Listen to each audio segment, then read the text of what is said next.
completely okay or lifting up worker pay or both. And if they refuse to do that, then they'll pay this extra and they can use that money to help reduce inequality. Yes, during the COVID-19 pandemic, this pull it back. It's not on me. Keeping the economy going. Everyone contributes to the value of a company. It is not healthy to have one person making hundreds, if not thousands of times more than ordinary employees make. I'm Frida Ross, Arkansas News Service. Find our trust indicators at publicnewsservice.org. If you're like me, 60 and retired, making ends meet, especially here at the supermarket and drugstore, is tough. I'm so blessed to have found benefitscheckup.org. It's a free and confidential website from the National Council on Aging that connected me to $1,200 a year in programs that help pay for food, medicine, utilities, and more. Maybe it can help you. benefitscheckup.org. Thanks to the University of Arkansas, Pulaski Technical College Center for Humanities and Arts for supporting KABF 88.3 FM. The Charts Live 2025 through 26 season begins Friday, September 5th with Don't Look Back, movie and music night, featuring a screening of the Bob Dylan documentary Don't Look Back and a live performance by Justin Banks and the Bijou Boogie Boys. The event begins at 7 p.m. at Charts, located at 3000 West Cynic Drive in North Louisville. More information is available at uaptc.edu/charts.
Morning, good morning, good morning. Hey, you heard the music. It's a little after 9 o'clock here on the corner of 21st and Main, and you know what time it is. It's time for the workplace, exclusively here on KABF 88.3 FM.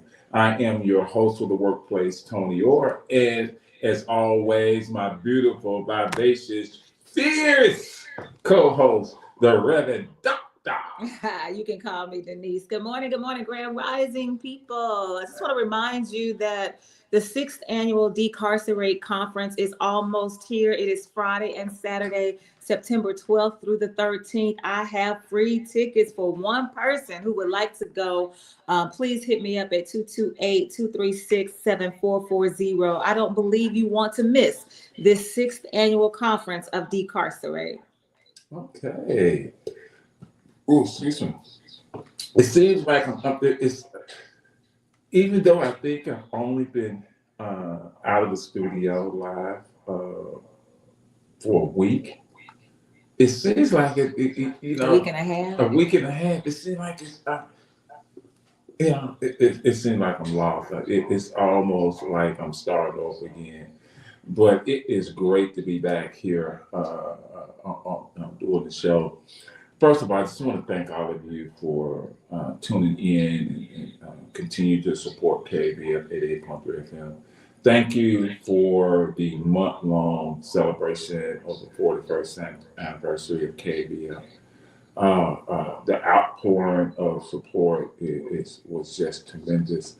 So many people stopped by. I've met so many people in the public and just out in different places who gave me KABF stories of how they listened to KABF or how their father or mother listened to KABF and how they came and volunteered at KABF and it was such a great feeling to know that KABF has been an integral part of so many people's lives, and we really appreciate that. And to that end, everything we try to do and accomplish is to educate, empower, and enlighten our listening audience. And we thank you for your call-ins. We thank you for your participation. We thank you for giving during players driving, even when there is no players driving.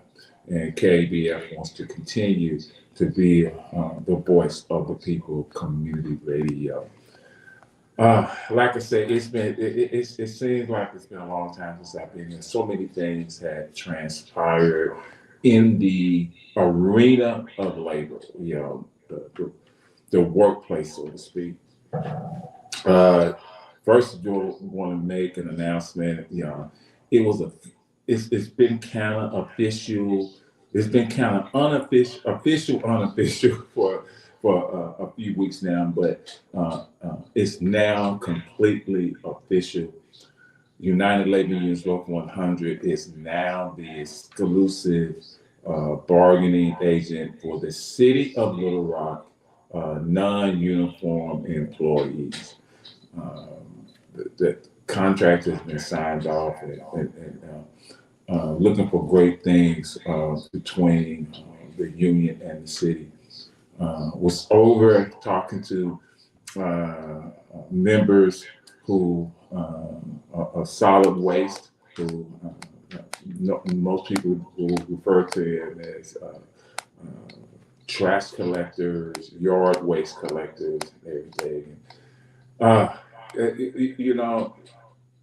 For the first time, a few times in my life, it was so difficult getting up because they get to work like at 6:30. They're there like at 6 o'clock, between 6:30 in the morning. I got there at 6:15 this morning, and it was so difficult getting up. And normally I'm not a person because I go to the gym early in the morning, but today this morning it was like, oh wow. But it's so glad to be with them this morning talking to them. When you start to look at what's happening in labor on Monday, I was part of a labor protest action. About 200-300 people gathered. Kenny Grand was one of the speakers with the Democratic Socialists of Arkansas. Former Judge Wendell Griffin, who is now running for county judge, he was one of the speakers, and I was one of the speakers. And just to see all the different people and all the different organizations that were gathered together, it made me realize. I know sometimes we try to separate certain things, but there are some things that are just so intertwined. The Reverend Dr. Martin Luther King showed us when he did his I Have a Dream speech that you had labor, you had other organizations, you had civil rights, you had all these organizations come together as one. And that's what civil rights, labor rights, workers' rights, all these rights are intertwined, because if you deprive one section of people from their right, then you deprive all people, other people, from their rights. And it was a great gathering on Monday, and then on Wednesday, I was reading the paper, yesterday I was reading the paper and it was talking about how the federal there are federal contracts between federal workers and the government, and how this administration, this president, has now continued to take away collective bargaining for these federal employees. You know, these contracts that have been in place, these collective bargains that have been in place for going all the way back to the 30s and 40s. Well, the 40s and 50s, they have been there. You know, and it's been a foundation for the voice of workers. And now this administration, this president, is taken away. And it's one thing to say, oh, okay, that's just labor. You know, that's just labor. But when you start looking at collectively, the voice of so many people are being taken away. You know, you look, this administration has canceled funding for NPR, canceled funding for public broadcasting, canceled funding for so many things that will restrict your voice. And the biggest thing that they are doing that will restrict your voice is your right to vote. Is your right to vote. And I heard someone this week say, well, nobody's taking away your right to vote. I said, for real? I said, yeah, nobody's taking away your right to vote. You still can vote. You know, and I said, the issue is that they're making it more difficult for you to vote. They're taking away access for you to vote, which in reality is suppressing your vote. And it's the same thing when it comes to your voice. They're taking away, or they're trying to do things to silence your voice. When they start putting National Guard troops into Washington, D.C., and before that it was L.A., that is to suppress you. And it was amazing. They said, well, crime has gone down 19% in Washington since federal troops. You know, and then it reminded me when the former mayor of Chicago, the late Jane Byrne, moved into Cabrini Green projects for a month. You know, and they said crime became non-existent in the projects. In that project. And I said, of course, you moving into the projects and you bringing half the police force with you. Of course, there's no crime. You know, it's the same thing in DC.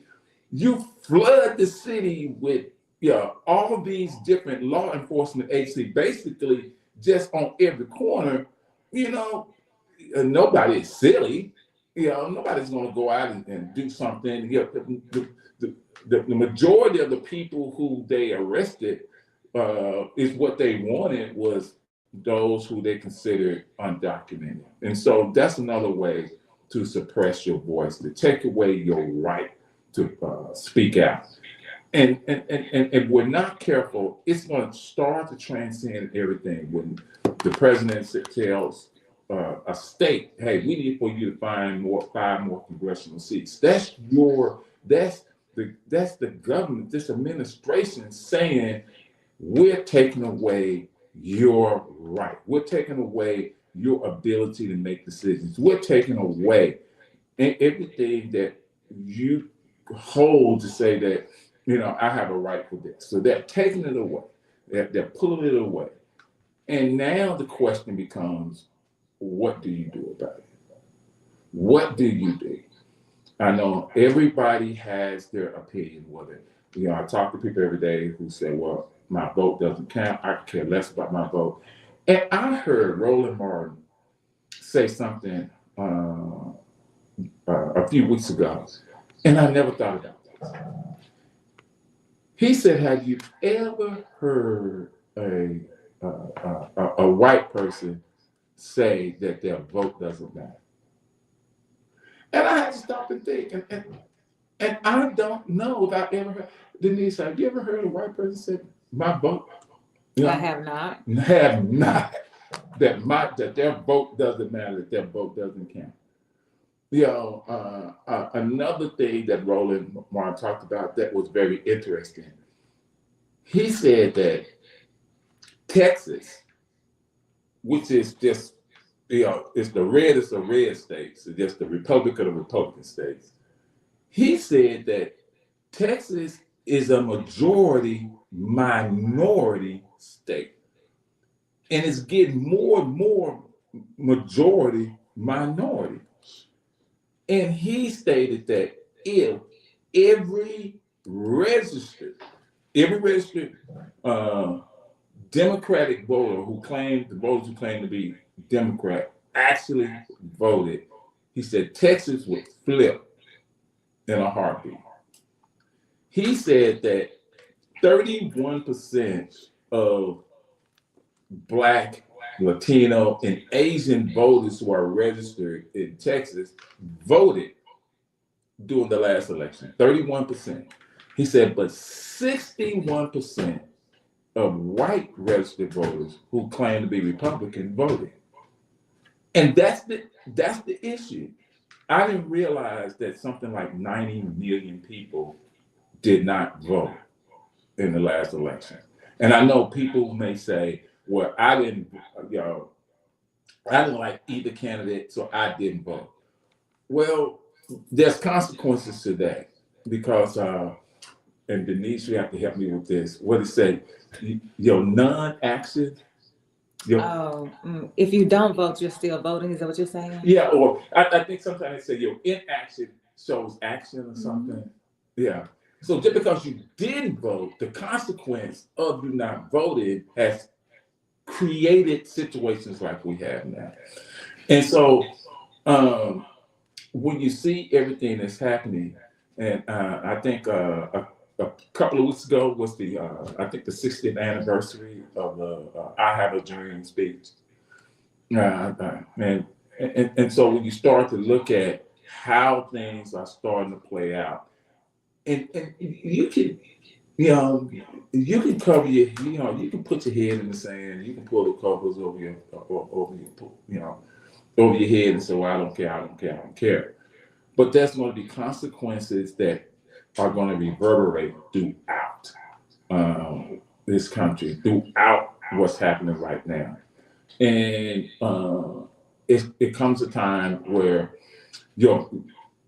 people are going to have to decide just where they're going to stand at and just what they're going to do. And so I know said a lot and talked about a lot. That's what happens when you spend some time away from, when I spend time away from the mic, there's so many things are running through my mind and so many things that have happened. But the biggest thing I want to talk about this morning was how all these rights go together. All these entities go together, whether it's labor, whether it's civil rights, whether it's LGBTQ rights. All these rights are connected for the simple fact that if these rights are taken away, then now you're going to end up in an oppressive state. And they're coming after all these things that gives power to people. And when, the biggest fear of any authoritarian administration is that the people rise up as one. And if they can keep people divided over their own rights, then it's easier to control, it's easier to oppress, it's easier to do what you need to do. But we do see some pushback coming back. We do see some things that people are pushing back against, but is it enough? So what's your take on it, Denise? I think that we have to examine the way that we fight. And I think that we need to do a better job of understanding what the true issues are, right, so that we can concentrate our efforts in a space that's really going to make a difference. So I can absolutely understand people who say my vote doesn't count. I understand it. And one of the reasons that they feel that way, my understanding through my lens, is because of the Electoral College. So when we talk about the Electoral College, that's why we have so much gerrymandering going on on either side, because Democrats and Republicans, both of them practice gerrymandering. But the only reason gerrymandering makes sense to them is because it controls the votes in the Electoral College, which state is going to carry the most votes for them so if we're going to fight against voter suppression, we should be fighting for a democracy rather than a republic. Right now we have a republic. It's a lie that we live in a democracy. We throw that word around like it's true. This is not a democracy. When you say the Pledge of Allegiance, you pledge to a republic. You've got people who are voted in to represent you. But if we had a true democracy, it would be one person, one vote. So I wouldn't have to worry about whether or not the Texas is going to carry this many votes. Mississippi's got this many votes. So that's what we should be fighting against. That's the real issue. Get rid of the Electoral College, particularly because it's rooted in enslavement. So we should already be mad about it, but we're not. So if we really want to make a difference as it relates to voter suppression, I say we change our focus and come after the Electoral College. And I'm glad you brought that up, Denise. I'm glad you explained that, because a lot of people don't understand. They don't understand that. And going back to the Electoral College, and correct me if I'm wrong at any point, Denise. When one of the compromises after the Civil War was these giving the southern states. I don't know, it was the Civil War or in the anyway, it was to give the southern states, because the southern states felt like, because they didn't have the population of northern states, that they would have a voice, that the northern states or the other states would be able to outvote them on anything. They would have more representation. And so that's part of how the 3/5, because they knew we have all these slaves, but we can't count them. They're not citizens, and we can't count them as citizens.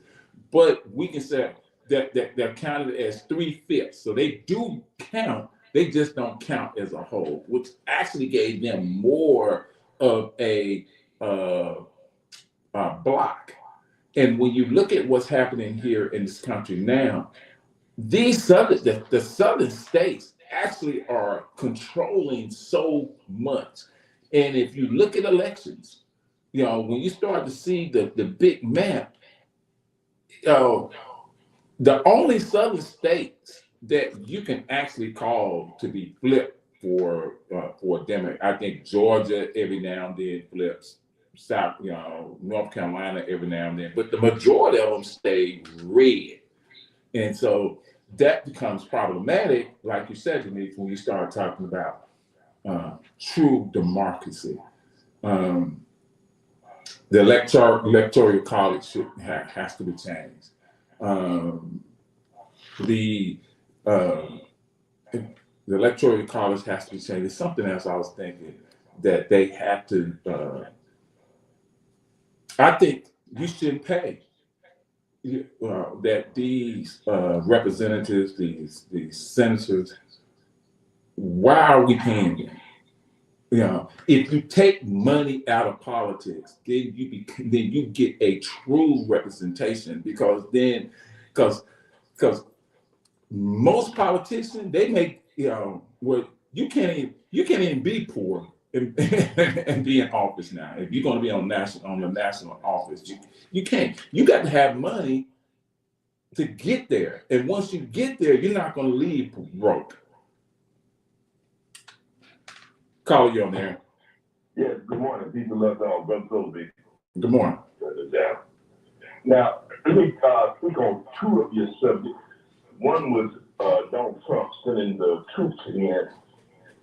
Now, I would think it would be a good idea, since we act according to our environment, it would be a good idea if the soldiers had orders to go in, repairing, improving, cleaning things of constructive value, like in the area of New York where they said they had all the wrecks.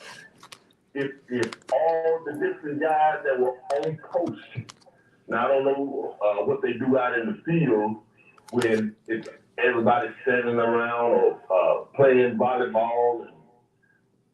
I think it's time out for all that. I think our paid taxpayers or our paid tax dollar should get more than just standing up talking about, I got a gun and I'm here to protect. They need to have orders. I mean, you just measure anything of value and measure your accomplishments. Just for crime to be down and we still saying Black Lives Matter and we looking at all the different atrocities in our cities. I mean, in California, I used to try to get the guys that come through the alleys cleaning up, because that's where all the different people used to post up in the different alleys. Now, I say we come with construction materials. I'm talking about bulldozers, trucks to clean up all the debris and stuff. Now, that shit would be what I would recommend to Donald Trump if I would say anything about sending troops in. Let's send them in to repair, improve, and clean. Now, about this voting issue, and I think everybody knows what I'm going to say about that. People of color for more. If we're going to play this game with them time after time after time, and we think that the voting is the panacea, then we need to split our vote. People of color for more, and I'm sure once black people get together, all the other people of color will latch on and say, it's always correct to correct those things that need correcting. And our ways need correcting, or we're going to steadily be, somebody said, boo-boo the fool. We need to really get our act together for our, and don't let me say reparations, because that's the R word on this channel, I think. But anyway, peace and love to all. And yeah, let's get those boots on the ground. I mean, when you pass by, if you see some paper on the ground, if they pick it up and all this stuff, trash that we have to be looking at, if it's going to the landfill, salute. And I will salute that. Again, peace and love to all. All right, thank you, Brother Sullivan. And I apologize to my listener. Oh, yes, I accidentally hit the mouse and some music came on. I do agree with you on one issue. They were interviewing some of the National Guard troops in D.C., and they were saying that they were, in so many words, they were misled, because they are now, they're out there, saying, we're picking up trash, we're painting, we're cleaning up debris and different things. And they say, well, we were told we were coming here to police or help stem this, but this is what we're doing. And I do agree with Sullivan on this. If you're talking about if you talk about the disrepair of neighborhoods or cities or all these different things, these abandoned buildings and different things, why not use the National Guard to come in and say, okay, because you had construction people within the military, you had people, engineers, and had all that. So if a city needs the help to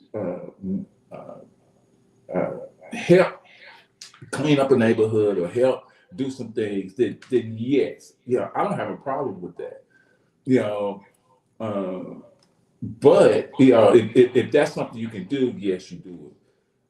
But then it goes back to a bigger issue, is that why not, and some people will say, is that if you can spend millions and millions of dollars sending in the National Guard to do this, why can't you spend that same millions and millions of dollars giving it to people in the neighborhood to do it? And so it's one of those things when you start to look at it, there are solutions to these problems.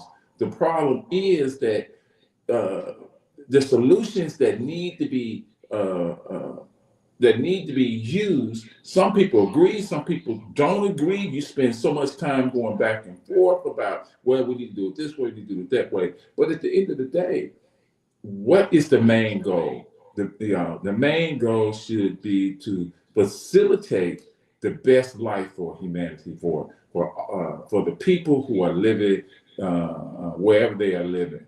That should be the main goal.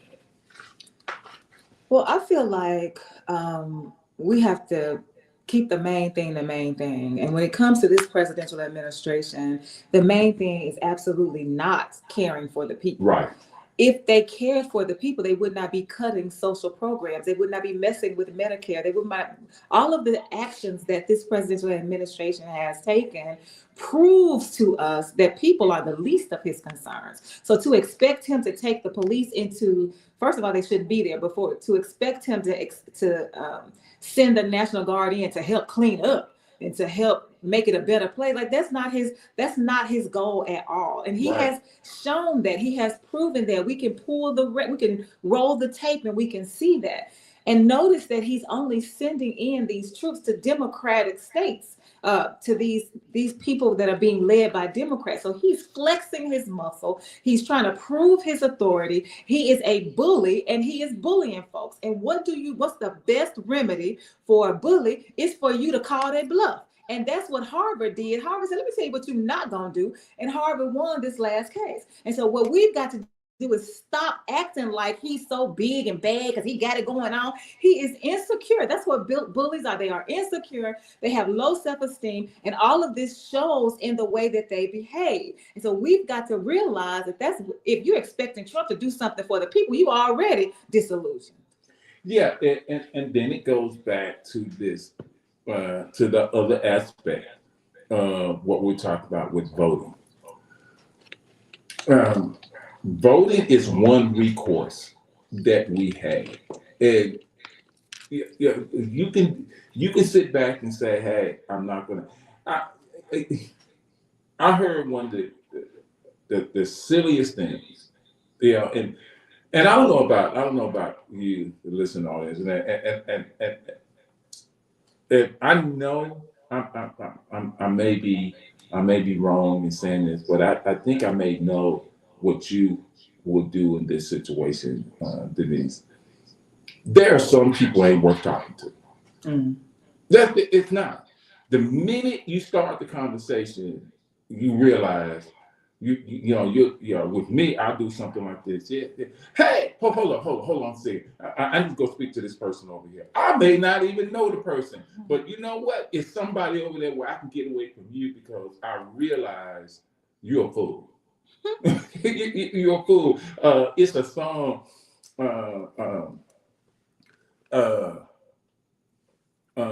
It's a song that I like listening to by Leon Bridges called "Bad Bad News." And one part of it, he said, I may not have a high education, but I know a painted face. I know a powdered face and a painted fool when I see it.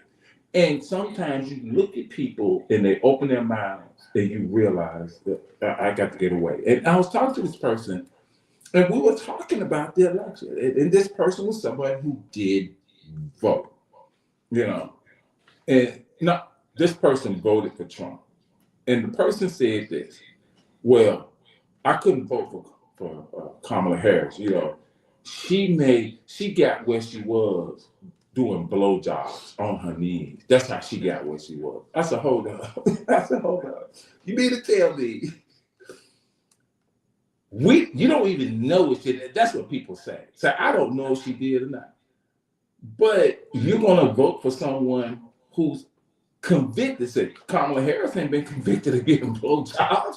She ain't been convicted of bad business practices. But you have someone who it's a 34 count convictions, been convicted of sexual assault, and is linked to a pedophile. And so you're going to tell me to you that outweighs what she, what she did or allegedly outweighs that? I don't really think that this is about fellatio at all. I really don't. I think that when you talk about a woman, when you bring up a woman and then you begin to dehumanize her, when you Right. begin to come after her character, when you do that, that points to the system of white inhumanity that wants to paint Black women in particular as hypersexual people. And this goes back to the system of enslavement. So what this person is really sharing with us is that if the person is Black, they suffer from internalized racism. If the person is non-Black, then they share racist practices. And so that's what we have to begin to talk about. Say, you're not saying this because you believe this is her practice. You're saying this because you're racist. You're saying this because you're prejudiced. You're saying this because you're looking at her as the stereotype that this world has painted around Black women. And so we need to have a deeper conversation.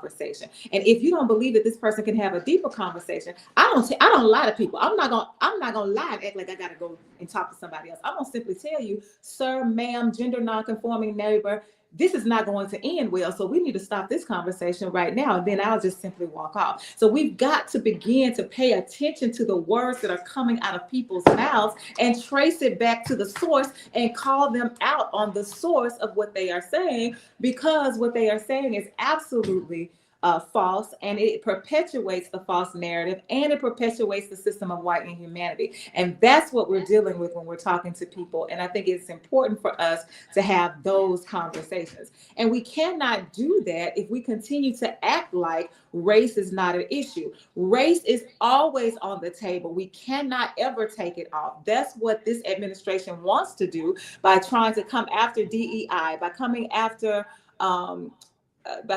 critical race theory, by coming after the education system, by banning books. All of that is about erasing not just the history, but you want to erase the entire population of the African diaspora. So all of us who are diasporians, you come after us with all of what you are doing. We see it in every one of the policy moves that this presidential administration is making. So those of you who have been duped into believing that it is impolite to talk about race, it's impolite to talk about politics, it's impolite to talk about religion with folks, that your silence on the issue is actually perpetuating the violence that racism causes. So we've got to have more real conversations with folks, but in order for us to do that, we've got to recognize what is happening, which means we've got to do our own homework, we've got to do our inner work, we've got to learn how to center ourselves, we got to pay attention to our own trauma. We need therapy around it, like all of the work that we need to do so that we can recognize what's going on in front of us. And then we also have to say that some things are not worth repeating. You will never hear me repeat somebody who says that about Vice President Kamala Harris. That is not something I'm going to put in the atmosphere. That is not something that I'm going to center. That is not something that I'm going to give voice to. We've got to be willing to take those stances as well. So a lot of this lies in our own individual behavior, which should be rooted in our understanding of what's happening in the world around us. Here I come, caller.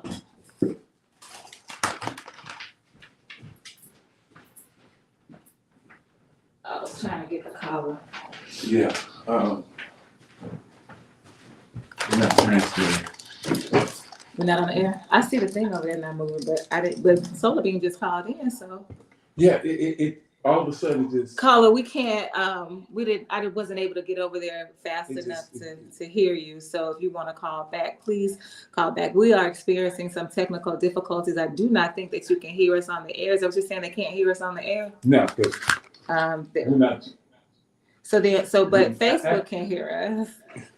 Those people who are streaming online, wherever you are, you can absolutely hear us. Yeah, ask them can. Ask them can. So can somebody call me? Somebody text me 228-236-7440. Let me know if you hear us on the air. Let me know if you hear us on the air. That's what we're trying to figure out. Okay, so. That's what we're trying to figure out. Okay, so. Yeah, you can hear us because this is the app. This is my radio app. So we're streaming. Go to my team. So we're streaming. Caller, you on there? Yes, I hear y'all. Get tired. I was just letting you know. Mm-hmm. Oh, Thank you can so hear us much over for the that. air? Yeah. I hear you on the radio. Okay. Thank you. Thank you. Thank you. I don't know what is going on, but okay.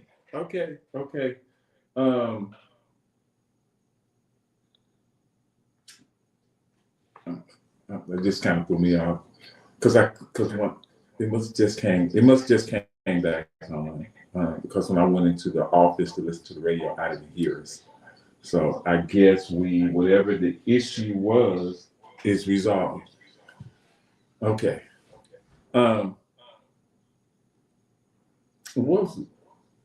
So I was responding to what you said about the person about Kamala Harris, and I was trying to drill it down to what's really being said when he made that comment. What is really being said, and I don't think it's about her behavior at all. I think it's about the way that the world hypersexualizes Black women, and that's what he's perpetuating, which means that he is caught up in the system of white inhumanity that denigrates Black women. And so that's what I was talking about, the importance of recognizing what people are really saying when they talk. One of the gifts that I know that I have is to hear what people are not saying. And so if we listen for what people are not saying by paying attention to the words that come out of their mouths, then we can ask some deeper questions and we can get to the root of where these comments are. And I think that this man who made this statement about Kamala Harris, again, it's not about her behavior. It's about how he feels, how this world has taught him to feel about Black women. yeah, and going back to, and you're right, and going back to what this administration is doing and what a lot of different entities are doing, the people at the, if you are the power elite, the one fear you had is that there are more people at the bottom than at the top with you. The biggest concern is always, and that's the thing with power, there's more people who can overthrow your power if they come together, or if they decide to move as one. The one thing that when it comes to labor, and this morning when I was talking to the employees out at the solid waste facility in Little Rock, and I let them know that it's more of you. You have more control and power than you think you do. But as long as you give your power away, and that's what we do sometimes, we give our power away, and then it becomes a fight trying to get it back. Now, I know with Black people, it's been, with Black people and a lot of other minorities or a lot of other people, it's been a difficult struggle because number one, Black people didn't have the power they had when they came over here. It was stripped. So it's been this struggle where we didn't have power.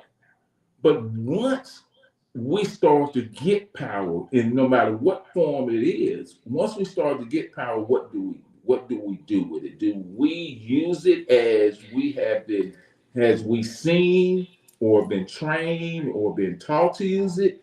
Or do you use it in a way that encompasses the needs of the people, that the needs of everyone, the needs of the people? We have power, but sometimes we don't recognize our power, and sometimes, like I said, we have given our power away. And the one thing about power, once you give it away, it's hard to get it back. It's hard. Take it from a parent. You give power away to your children and then try to take it back. Oh, they're going to rebel. And I think that's with so many things. When you give it away and then you try to get it back, it becomes a problem. I think we have to recognize that we have given power away, and the fight to get it back is not going to be an easy fight. It's not, and as long as you can keep people divided on how to get the power back, how to wield the power once you get it back, it's always going to be difficult. I do like some things. I do like when you talk about, Denise, how we have to change the way we have been doing it. We need to change to another method of how we're going to do it, because part of the way we're doing it now is that we continue to give power to somebody else. So how can we exercise our power in a way that is encompasses, I always use the word humanity, that encompasses the humanity of all. Calling you on there. Good morning. Good morning, everyone. Our power, we say power. Power is really energy. Energy is like a currency, it's our currency. Our energy is our currency. Money is currency. Energy, makes a cycle. But energy never stays the same. So you can't get energy back once you release it. You can change your energy. And in America, when you look at us as a people, you can find Chinese areas got business, Mexicans, you can find all the countries have businesses and things going on. But you can't find that in our community, because all we do is give our energy to other people. What the book said, we give our power to the beast system. And that's about all I have to say on it. And then, too, I wonder why they keep bringing up Obama or Kamala Harris, anybody. And if they the problem with what's going on now. They're out or whatever, they gone, somebody else is running something. But you steady playing the blame game on somebody else. That's all that is. Thank you. I think it's important for us at some points in our own lives and then collectively in the public square to redefine or reimagine what power means. Because when I think back historically, when you said, Toney, we didn't have power, like I don't agree that we didn't have power. I think that it was powerful when some of our ancestors decided that they were going to jump ship and sacrifice their own lives for the greater good of not coming into this unknown situation that was going to be happening on these states. I think it was a show of power for African women to hide the seeds in their hair, in their braids that they were going to use to feed themselves in this unknown territory that they were coming to. I think it was an act of power for some of the midwives to choose to suffocate the children of their masters, not their own children, but the children of their masters, knowing that they were getting ready to train them up to be masters of other enslaved folk. Those were powerful actions. The revolts, the enslaved revolts. When we talk about the revolutions of the people that came before us, those were acts of power. And so until we are able to rethink what power looks like, then that's when I think we have a problem saying, well, we don't have any power. They took away my power. I gave my power away. No, we need to rethink what power looks like. Yes, I believe that some people are caught up in the system and they are being used and abused by the system so that they are not using their power. I absolutely agree with you on that. But power looks a lot of different ways that we don't talk about. So if we're able to recognize just how powerful we are in our resist, some of us are powerful just getting up every day and breathing because the system wants to take us out completely, wants us to be victims of genocide. So we got to rethink what power looks like. And then I think we'll have a better conversation of how to use that power. Yeah, you know what? And just listening to that, you're right. You're right. And going back to what the caller said, we know the reason they bring up former President Barack Obama, Vice President Kamala in this country and it's just a fact in this country, and especially with this administration. Anytime you want to deflect or change the narrative of what's going on, all you have to do is play the race cards. When when Donald Trump, when he sent, when he put that picture up saying we're going after DC, Baltimore, New York, Chicago, LA, all these cities, they were not just Democratic states, but they were black cities with black mayors. Right there, what he's saying, to people, because these black people in power, they don't need to be empowered. The cities are, he called them all types of, S-holes and, degrading, which basically saying these people. So anytime you want to deflect, because I need to deflect from the fact that me and Jeffrey Epstein were pedophiles together. I need to deflect from that. I need for you to deflect from the terrorism. And the best way to do it, and you can always do it, is use the race card. So that's why that's how. But we have to be smart enough to look past that. And in this country, it's still race still plays a huge important part, and in some ways it's the only part. So going back to what we talked about with power is part of being able to wield your power is one thing I tell my union members, is that there's some things that you're fighting for. It's just if that's what you're looking at, that you're missing the main thing. And how you said is keep the main thing the main thing. Sometimes you don't have to, you don't need to, go in and fight for power or try to use your power because they're using, they want to plant roses in front of the building and you don't like roses.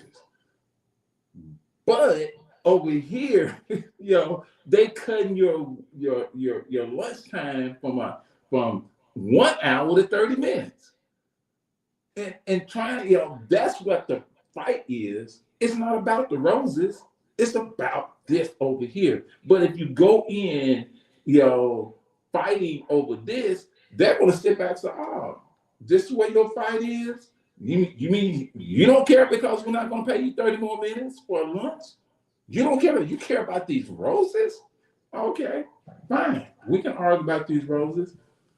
Well, you missed the main thing. And I think that's something that we have to get better on, is keeping the main thing the main thing. Yeah, I think it also has to do with how we center ourselves.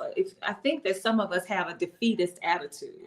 And so you're looking at the big, I could see how in this scenario that you painted, that it's possible that they absolutely recognized that their lunchtime had been cut in half, but they felt like they could win over here with the roses. They didn't believe that they could fight the 30 minutes and win, but we probably can win over here. So we have a defeatist attitude, believing that, well, let's just get this little stuff over here, and that'll make us feel, because at least we can say they didn't plant them roses. And so until we, again, are able to recognize the power that we hold, and I'm talking about the power particularly for non-white people, especially for Black people, the power that we hold just in our existence. Tony, we've talked about this before. If I'm walking down the street and it causes a white person to cross the street just because they're on the same side as me, it's nothing wrong with me. They scared of me, and I want you to be scared of me. You better cross the street, because I'm not playing this game with you where I'm going to become small so that you can feel big. I'm not going to dim my shine so that you can feel victorious.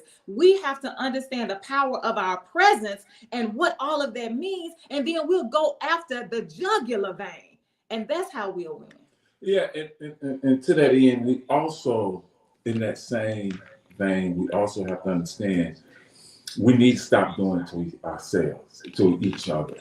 You know, I'm gonna pull you down so I can look better, or I'm gonna oppress you so I can be powerful over you. And we see that happening in our families with domestic violence. We see that happening uh, in our workplace. We see that happening, and we see that happening, and and that's one learned behavior that we have to get rid of. So many things we do in life, it's just learned behavior. And we have to untrain and unlearn ourselves in some of these things so that we can be better in how we go forward. Caller, you got 1 minute, caller.